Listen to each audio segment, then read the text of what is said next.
ബോധിവൃക്ഷത്തിൻ തണലിൽ സംവത്സരങ്ങളുടെ നിഴലുകൾ എണ്ണി തേരട്ടകളെത്തുമ്പോൾ ബോധത്തിന്റെ കനലുകളാറിത്തണുക്കുമ്പോൾ ബോധോദയത്തിനായി കാത്തുകിടക്കുന്നു ഞാൻ വീണ്ടും സതീർത്ഥ്യരെ തിരിഞ്ഞു നോക്കുക.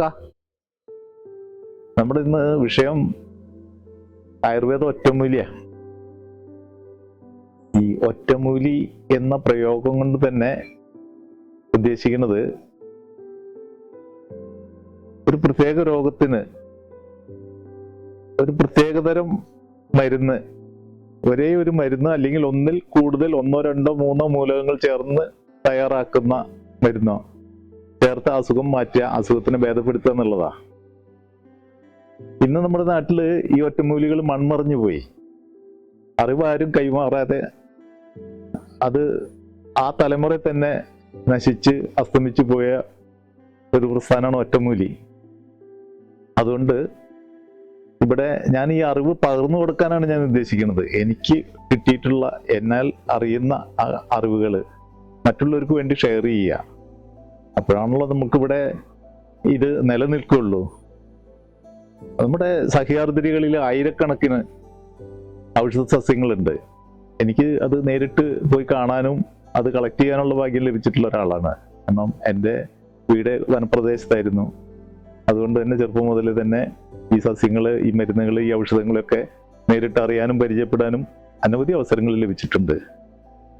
അപ്പൊ നമ്മുടെ മരുന്നുകളുടെ കാര്യം പറയുമ്പോൾ കുമ്പിള്, കൂവിള്, പാതിരി, പലകപ്പയ്യാണി, മൂഞ്ഞ, ഓരില, മൂവില, കണ്ടകാടി, ഞെരിഞ്ഞല്, ചെറുവഴുതന തൊട്ട് എന്താ പറയാ ആശാളി, കിരിയാത്ത്, തെത്തി, തുമ്പ മുതൽ നമ്മൾ ചുറ്റും കാണുന്നതെല്ലാം ഔഷധങ്ങളാണ്. ഈ ഔഷധങ്ങളെ ഒരുമിച്ച് ചേർത്ത് വിവിധ തരങ്ങളായിട്ടുള്ള സംയുക്തങ്ങൾ ഉണ്ടാക്കി ആയുർവേദം നമുക്ക് ലഭിക്കുന്നുമുണ്ട്. പക്ഷെ ഈ ആയുർവേദവും അലോപ്പതിയും തമ്മിലുള്ള ഒരു വ്യത്യാസം അവിടെ ഭയങ്കര സംഘർഷം നടന്നുകൊണ്ടിരിക്കുകയാണ്. ഒരു പരിധി വരെ ഇതിലുള്ള പ്രശ്നം എന്ന് വെച്ച് കഴിഞ്ഞാൽ ഈ ആയുർവേദത്തിൽ ഒന്നും നീക്കം ചെയ്യപ്പെടുന്നില്ല. അലോപ്പതിയിലാണെങ്കിൽ ആവശ്യമുള്ള കണ്ടന്റ് മാത്രം എടുത്തിട്ട് യൂസ് ചെയ്യണതാണ് അലോപ്പതി. അപ്പൊ ആവശ്യമില്ലാത്ത കാഡ്മിയം, ലെഡ്, ഇതുപോലത്തെ ഇതൊന്നും നമ്മുടെ ശരീരത്തിൽ എത്തിപ്പെടില്ല എന്നുള്ളതാണ് പുതിയ അറിവും കണ്ടെത്തലുകളും. ഒരു പരിധി വരെ ശരി തന്നെയാണ് താനും.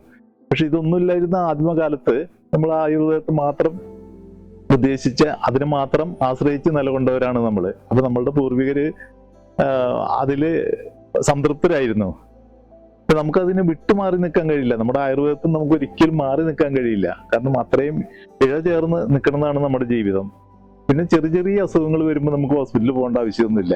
ചെറിയ രോഗങ്ങളിൽ ഒക്കെ നമുക്ക് ഈ നമ്മുടെ ചുറ്റുപാടുള്ള ചെറിയ ചെറിയ സസ്യങ്ങൾ ഉപയോഗിച്ച് തന്നെ നമുക്ക് അസുഖങ്ങൾ മാറ്റാം. ഇപ്പൊ ഒരു വയറുവേദന വന്നു, ഒരു തലവേദന വന്നു, ഒരു ജലദോഷം വന്നു, ഇതിനൊന്നും നമ്മൾ ഒരു ഡോക്ടറെ കാണിക്കാൻ പോകേണ്ട കാര്യങ്ങളില്ല. ചെറിയ കുരു, ചൊറി, ചരങ്ങ്, അങ്ങനെയുള്ള സാധനങ്ങൾ, തലയിൽ ഉണ്ടാവണ വിവിധ പ്രശ്നങ്ങള്, താരൻ, അതുപോലത്തെ സാധനങ്ങൾക്കൊക്കെ നമ്മുടെ ചുറ്റുവട്ടത്ത് തന്നെ ഉണ്ട്. ഈ മുടിയിൽ താരം പോകാൻ വേണ്ടിയിട്ട് നമ്മൾ ഈ പറഞ്ഞ മാതിരി ഷാമ്പു വാങ്ങി ഉപയോഗിക്കേണ്ട ആവശ്യമൊന്നുമില്ല നമുക്ക്. നമ്മുടെ ചെമ്പരത്തി അല്ലെങ്കിൽ പാടത്താളി, ഇത് താളിയായിട്ട് ഉപയോഗിക്കാം. ഇത് താളിയായിട്ട് ഉപയോഗിച്ച് വൃത്തിയായിട്ട് മുടി കൊണ്ടു നടന്നു കഴിഞ്ഞാൽ നമുക്ക് അതിൽ താരം ഉണ്ടാവില്ല. അതുപോലെ തന്നെ നമ്മൾ ശരീരത്തിൽ ഉണ്ടാവുന്ന ചെറിയ ചെറിയ ഈ ചൊറി പോലത്തെ ചെറിയ കുട്ടികൾക്കൊക്കെ ചൊറി വരും, കരപ്പൻ, ചൊറി, ഇതിനൊക്കെ ഒരുപാട് പൈസ മുടക്കി നമ്മൾ ചികിത്സിക്കാറുണ്ട്. അപ്പോൾ ഒന്നോ രണ്ടോ ചെറിയ ചെറിയ എന്താ പറയാ ഔഷധങ്ങളെ കൊണ്ട് നമുക്ക് ഈ സാധനം ഭേദമാക്കാവുന്നതുള്ളൂ. നമ്മുടെ ആര്യവേപ്പിന്റെ ഇല, കൂവളത്തിന്റെ ഇല, ഇത് രണ്ടും കൂടി അരച്ചിട്ട് ലേപനം ചെയ്തു കഴിഞ്ഞാൽ ഈ പ്രശ്നം പരിഹരിക്കാവുന്നതുള്ളൂ. ഒരു പരിധി വരെ ഇത് മാറുന്നതാണ്. പിന്നെ നമ്മൾ കഴിക്കുന്ന ആഹാരം, അത് നമുക്ക് എപ്പോഴും വയറ് ശുദ്ധിയായിരിക്കുക എന്നുള്ളതാണ് ഒരു മനുഷ്യനെ സംബന്ധിച്ചിടത്തോളം രോഗം വരാതിരിക്കാൻ വേണ്ടിയിട്ട് ഏറ്റവും നിദാനമായിട്ടുള്ളൊരു കാര്യം. വയറ് ശുദ്ധിയാക്കുക, ശോധന വളരെ കൃത്യമായിട്ടുള്ളൊരു വ്യക്തിക്ക് അസുഖം ഉണ്ടാവില്ല എന്നുള്ളൊരു സംശയമൊന്നുമില്ല. അവിടെയാണ് ഈ രോഗങ്ങളുടെ കിടപ്പ് നമ്മുടെ വയറ്റിൽ നിന്നാണ് ഉണ്ടാവുക. വയറിലാണ് അണുക്കൾ പെരുകിയിട്ട് പനി പോലുള്ള കാര്യങ്ങളൊക്കെ വരിക. മറ്റെല്ലാ അസുഖങ്ങൾക്കും വാദം, പിത്തം, കഫം, ഇതിനെ സന്തുലനം ചെയ്ത് നിർത്തുക എന്നുള്ളതാണ് ആയുർവേദത്തിന്റെ ലക്ഷ്യം തന്നെ. ഇതിന് ഏറ്റക്കുറച്ചിലുകൾ വരുമ്പോഴാണ് നമുക്ക് അസുഖങ്ങൾ വരുന്നത്. അപ്പോൾ ഈ വിവിധങ്ങളായിട്ടുള്ള മരുന്നുകൾ പ്രയോഗിക്കുമ്പോൾ നമുക്ക് ഈ വാദത്തിന്, പിത്തത്തിന്, കഫത്തിനൊക്കെ നിയന്ത്രിച്ച് നിർത്താൻ കഴിയും. നമ്മൾ കഴിക്കുന്ന ആഹാരം അതിന് ആനുപാതികമായിരിക്കണം.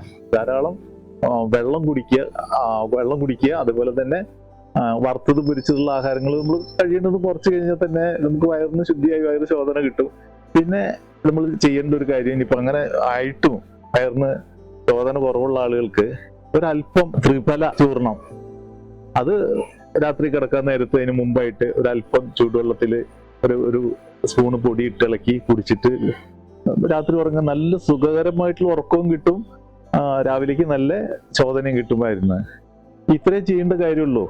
ഒരു 85% രോഗങ്ങളും ശരീരം തന്നെ റിപ്പയർ ചെയ്യും. അതിൽ 10% രോഗങ്ങൾക്ക് ആന്റിബയോട്ടിക് പോലുള്ള മെഡിസിൻ നമ്മൾ യൂസ് ചെയ്യണം. 5% രോഗങ്ങൾ സർജറി. അപ്പോൾ ഈ 85% രോഗങ്ങൾക്കും നമുക്ക് ഹോസ്പിറ്റലിൽ പോവുക, ചികിത്സ ചെയ്യേണ്ട ആവശ്യം തന്നെ ഇല്ല. പക്ഷെ നമ്മൾ എന്താ ചെയ്യണേ, നമുക്ക് ചെറിയൊരു പ്രശ്നം ഉണ്ടാവും, നമ്മൾ ഓടി ഡോക്ടറെ അടുത്തേക്ക് എത്തി, നമ്മൾ ശരീരത്തിന് ഒരു അവസരം പോലും നമ്മൾ കൊടുക്കണില്ല. നേരെ പാഞ്ഞു ചെന്ന് നമ്മൾ ആന്റിബയോട്ടിക്കുകളും മറ്റുള്ള ഗുളികകളും കാര്യങ്ങളും ഒക്കെ വാങ്ങി കഴിച്ച് അത് ഭേദാക്കുകയാണ്. അതിന്റെ ആവശ്യം തന്നെ ഇല്ല ശരിക്കും. സത്യം പറഞ്ഞു കഴിഞ്ഞാൽ നമ്മൾ കഴിക്കുന്ന ആഹാര രീതി ഒന്ന് മാറ്റി പിടിക്കുക, അതേപോലെ തന്നെ ധാരാളം വെള്ളം കുടിക്കുക, ഇതേപോലത്തെ ചെറിയ പൊടിക്കൈകൾ നമ്മൾ അറിഞ്ഞിരിക്കുക.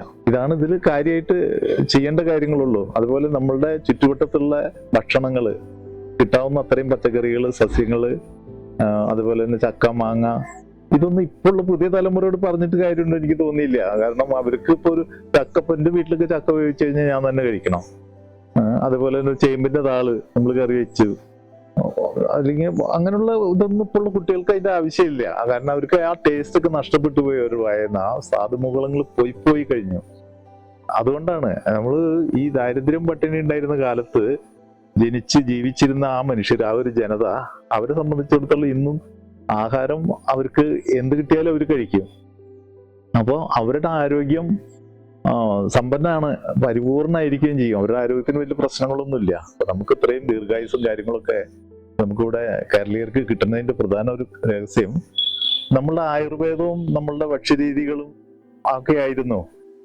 ഇപ്പൊ അതിനൊക്കെ ചെറിയ മാറ്റങ്ങളൊക്കെ വന്നു തുടങ്ങി. എന്തായാലും നമുക്ക് പഴയ ഇതിലേക്ക് കുറച്ചൊന്ന് തിരിഞ്ഞു നോക്കാതിരിക്കാൻ കഴിയില്ല. അതല്ലെങ്കിൽ നമുക്ക് നഷ്ടപ്പെടും. ഒരുപാട് കാര്യങ്ങൾ നമുക്ക് നഷ്ടപ്പെടാനുണ്ട്.